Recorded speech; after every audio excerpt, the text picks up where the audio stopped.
Right now, Mane and Tail, their backs against the wall. Dito sa laro natin.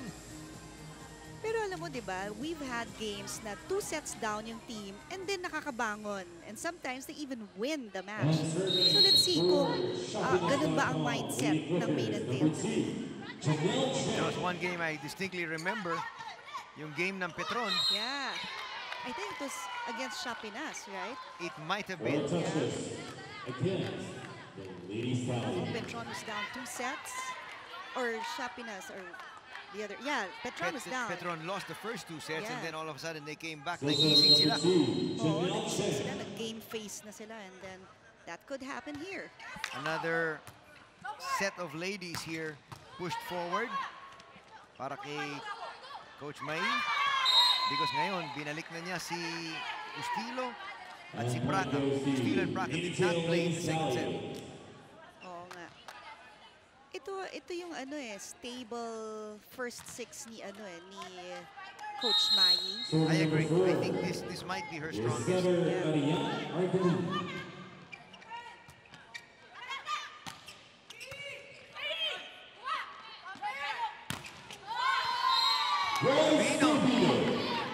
Starting off strong. Oh, going through the blockers of Shapinas. Ito, kinocompose na ni Mick Laborte ang kanyang team, telling them to calm down. There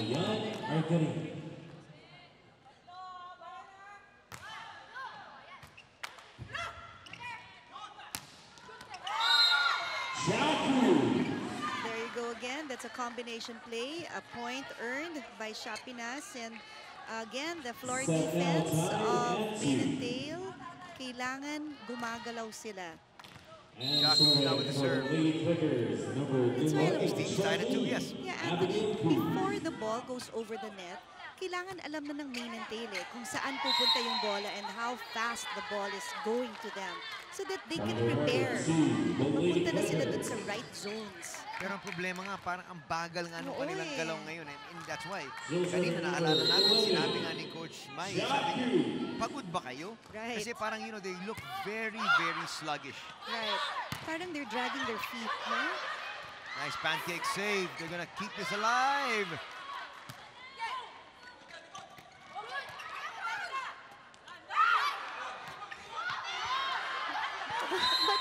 What a play there by Mane and Tail. Medyo natawa ako kasi nakuha si Net ni Mabayad yung ball. Kasama niyang nag-block si Gendrali. So Gendrali was in the middle. And she set it to zone 2 kung saan talaga yung pwesto ni Gendrali. Wala pa dun si Gendrali. But hindi na lang, Gendrali's a good player. Nagawa niya ng paraan. That is not the way you draw it up in practice. Yeah. That's not the way it's supposed to be definitely. done. Pero katulad nga na sabi mo, di bali na, basta makapunto sila, lalabas yun. But they're gonna say it's off a touch. Now, alam mo si Tubino, usually she's a cross-court hitter, but now she's banking on down-the-line hits. And so Lady Stallions now take the lead. Serving number 11, Mabayad with a good serve. Good dig there by Mane and Tail. Tingnan mo, nagtitinginan na naman sila. Oo nga, pero buti na lang nabuhay yung bola. And they win the point. Now this time, Shapinas did not have anybody at the back for a coverage. Parang nagre-relax naman itong Shapinas ngayon. They might be taking things for granted because remember, lamang na nga sila ng 2 sets to nothing. But that could be dangerous. Yeah, that could really be dangerous. Oh man, we don't want service errors at a time like this. Especially when your team is struggling to get points. Yes. Bibigyan mo pa ng bonus yung kapila. Oo nga. Kailangan bawi agad to. Big Laborte now serving. Big Laborte. Good first ball.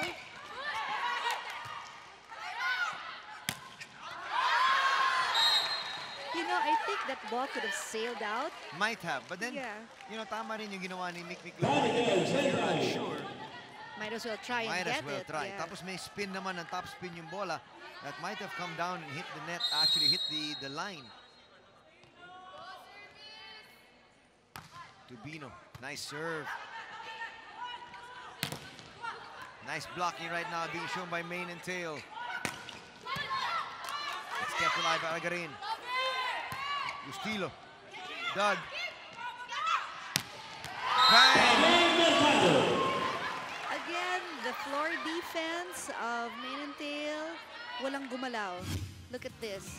That was a good, strong hit by Paneng Mercado. Nakalusot sa blockers. Walang gumalaw sa floor defense ng Main and Tail. That ultra-fast spike brought to you by PLDT Home Ultera, the ultra-fast LTE for a happy family. Babawi naman yung kabila. Danica Gendraui. So coverage is the key for Main and Tail. And Shapinas, Serving number all they 8 have for to the do is Leeds really be Fighters, active also in Danica net defense. Gendraui. Kasi Tubino can hit that ball anywhere, anytime. Nice adjustment there by Mercado. Just sent over by Main and Tail. And again, wala na naman yung depensa ron. Alam mo, itong si Kim Kennedy, KKD, thinking player siya. Tinitingnan niya yung yung floor coverage ng kalaban, tapos hinuhulog niya where she thinks walang coverage. Zone 6. Nicely done.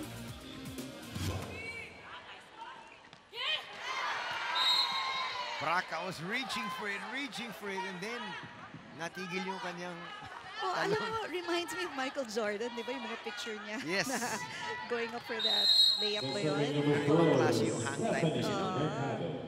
Although may hang time din si Praca, sobrang lang, I think her takeoff was just too advanced for that ball. That's gonna go outside. No touch, ang sabi ng opisyalis.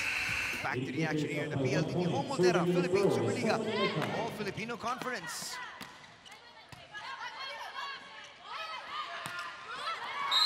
Easily put down there by Cha Cruz.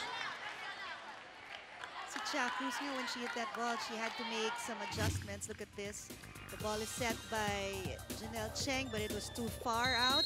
So Cha Cruz had to use her left hand. Nakapuntos pa rin for Shapinas. Not a good reception that time by Tubino. Gendrauli just sends that one over. Quick set. Nabasa ni Cortel.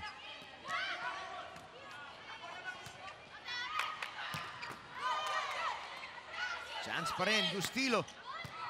Doug. How many times has D done that? Yeah, parati siyang zone 6, kaya dapat aware na ang floor defense ng Main and Tail for a drop ball in zone 6. Opposition for Main and Tail. Dawson will come in. Kaya sabi nga ni Coach Mai, di ba, mag-usap kayo. Kailangan mag-usap. Very important talaga yon. At hindi ito pwedeng dapat mangyari para sa Main and Tail. Palamangin mo na naman ng maaga ang Shapinas, because that's what happened in the second set and they lost that one. Yeah, umabot sila, but it was too late na. Kaya nga nakuha ng Shapinas yung second set. Nice dig that time by Mandapat. Nice block on the other side by Praca. Good blocker, Praca. She was prepared for that. Blocking by Getting the Main point and for Tail Main and Ladies Tail. Stallions. Serving number 16 for Main and Tail, Abigail Prada.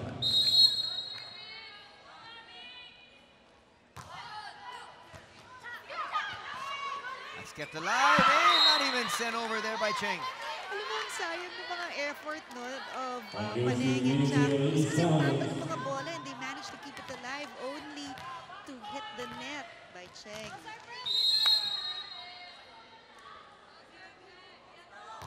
Serving number 16, Abigail Prada.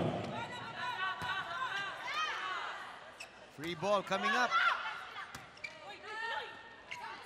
Looking for Dawson. Nagbanggaan si Praca at si Tubino. Kaya kailangan talaga communication, sigawan sa court. Hanggang sa mamaos ka, isigaw mo, mine!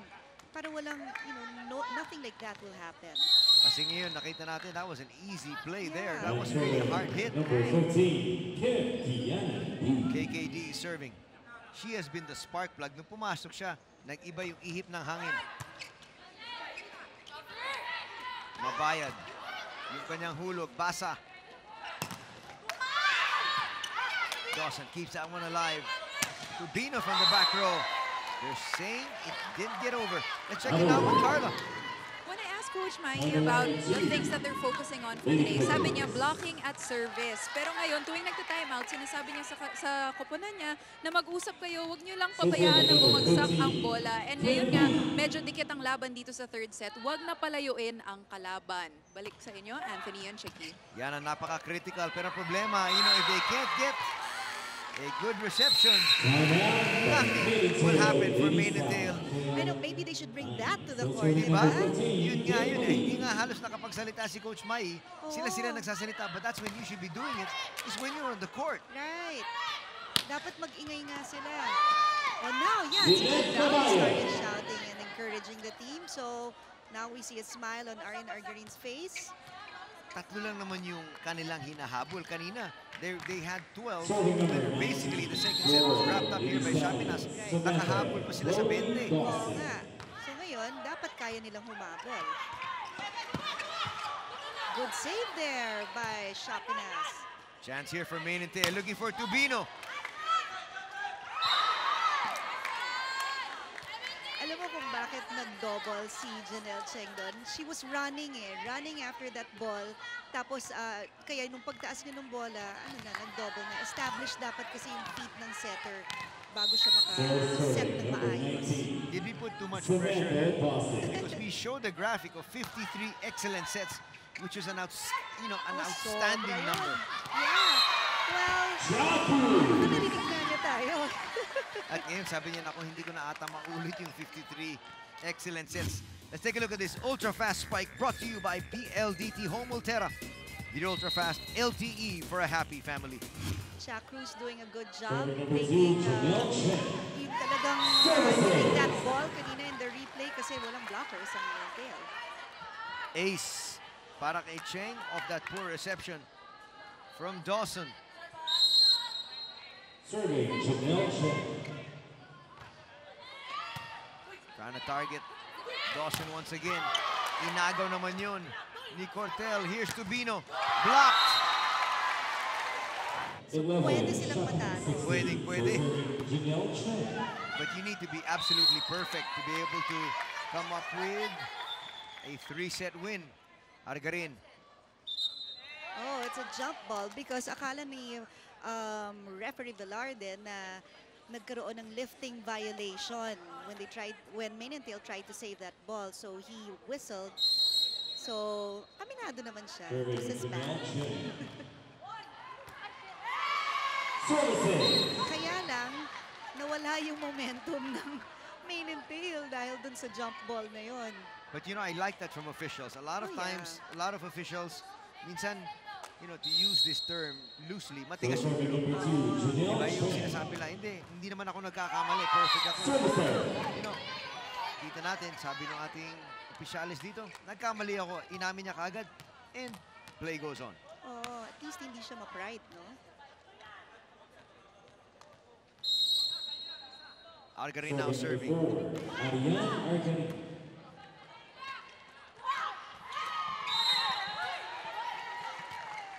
Now, this time, sure na sure si Ref na nag-lifting violation si Arian Argarin because she got that ball setting style, which means yung overhead reception sa chest na bawal yun pagka-second touch. Charlene Abigail Booth. The lead is now ballooned to 6 for Shapinas. Mabayad is dug. Great blocking shown by Maynardale. Can they continue? Yes, they can.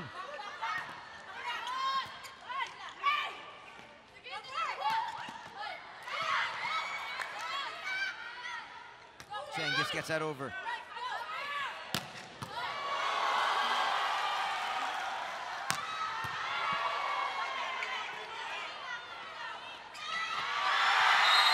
Mustilo took that away from Cortel. And the lead is now 7.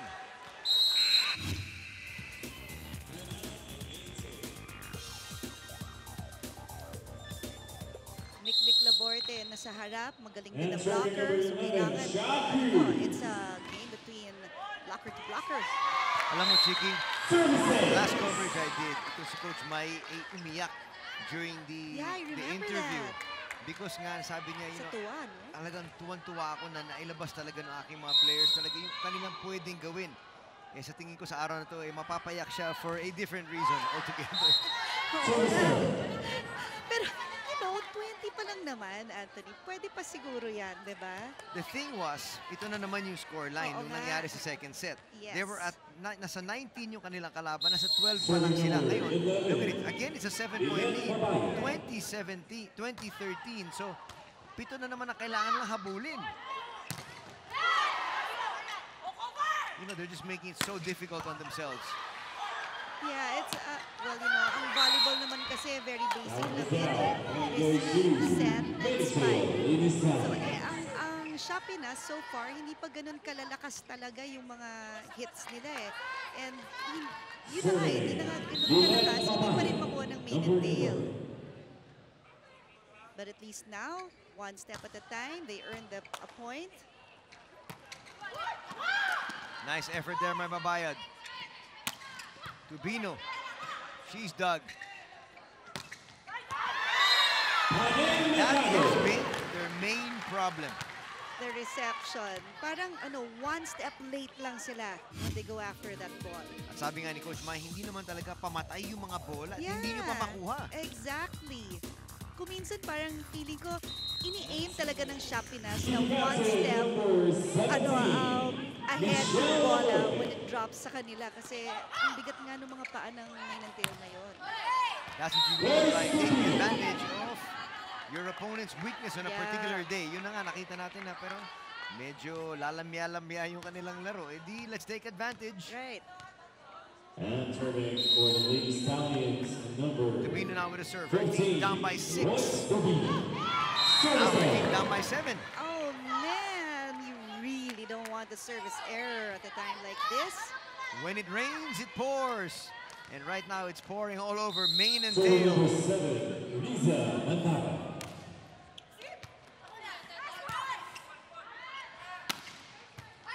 Good hit there by Tubino. At napakarami ng beses na nakita ni KKD yung butas doon sa likuran. That ball just landed almost really close to Tubino, but she wasn't able to get that ball.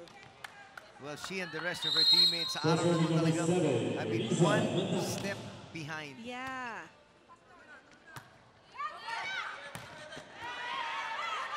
They're going to say that that was blocked. It didn't look like it went over. You know, when it rains, it pours. So that was an And easy Shopinas ball Lady over. Hookers. Kanila, kahit na easy Now ball, at out match pa rin. point. It's now set point, match point for Serving for the Shopinas. match, number They've got 7, 9 match points to Riza work J. with. Manapa. Looking for a miracle is main and tail here.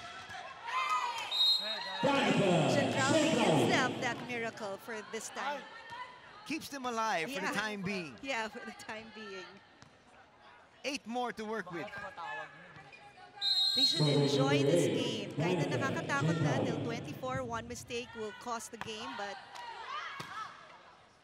let's see. Chance once again. And Ral was there. And that's it. All they needed was 2 match points. You know, Shopinas did a good job. They started out slow in the first set. Kaya lang, na-pick up nila yung pace nila in that first set. Because they got the momentum, na-carry over sa second set. Na-doble na yung momentum nila because they've got 2 sets to their name. So in the third set, they had it na. At ang main and tail, they were just sluggish today. Mabigat yung paa. There was no floor defense. The net coverage wasn't really there, and Shopinas took advantage.